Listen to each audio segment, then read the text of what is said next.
শুভ নববর্ষ বন্ধুরা, নববর্ষে অনেক অনেক শুভেচ্ছা।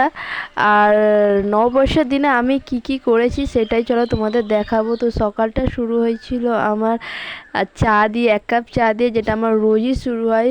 চা দিয়ে আমার সকালটা শুরু হয়, আজকেও চা দিয়ে শুরু হয়েছিল। তারপর চাটা খেয়ে আমি বেলার দিকে হলুদ নিম বাটতে বসে যাই, যেটা পয়লা বৈশাখের দিনে, আজকের দিনে সবাই মাখে নিম হলুদ। আর আমিও সেটা বাটতে বসে গিয়েছিলাম, এই যে দেখো। তারপর বেটে টেটে আমি মেখেও নিয়েছি। মেখে এবারে ভাইয়েরও মাখা হয়ে গেছে, মায়ের জন্য একটুখানি রেখে দিয়েছিলাম। এবার আমি স্নান করতে যাব। স্নান টান করে এসে এবারে একদম সোজা খেতে যা বসবো। এই যে স্নান হয়ে গেছে, চলে এবার খেতে বসি। আর আজকের মেনুতে ছিল বিরিয়ানি, যেটা আমার আমার পরিবারের সবারই খুব পছন্দের। আমার মায়ের হাতের বিরিয়ানি, আমার মা খুবই ভালো বিরিয়ানি বানায়। আর আমার ভাইয়ের তো এটা সবথেকে ফেভারিট খাবার।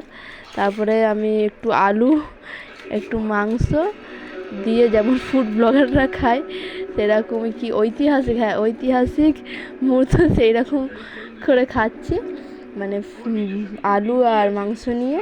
চলো এবার টেস্ট করব কেমন হয়েছে। আমি তো জানি কেমনই হয়েছে, খুবই সুন্দর হয়েছে। যথারীতি মা যেমন করে খুবই ভালো করে বিরিয়ানিটা, খুবই টেস্টি হয়েছিল। আর তারপর আমি ভাইকে জিজ্ঞাসা করছিলাম যে বল কেমন হয়েছে বিরিয়ানি। ভাইয়ের মুখ থেকে রিভিউ নিলাম। যথারীতি ভাইয়ের তো খুবই ফেভারিট, ভাইয়ের তো খুবই ভালো লেগেছিল। এই যে ভাই খাচ্ছে আর আমরাও খাই। আর আজকের ব্লগটা এখানেই শেষ করি। দেখা হচ্ছে তোমাদের সাথে নেক্সট ব্লগে।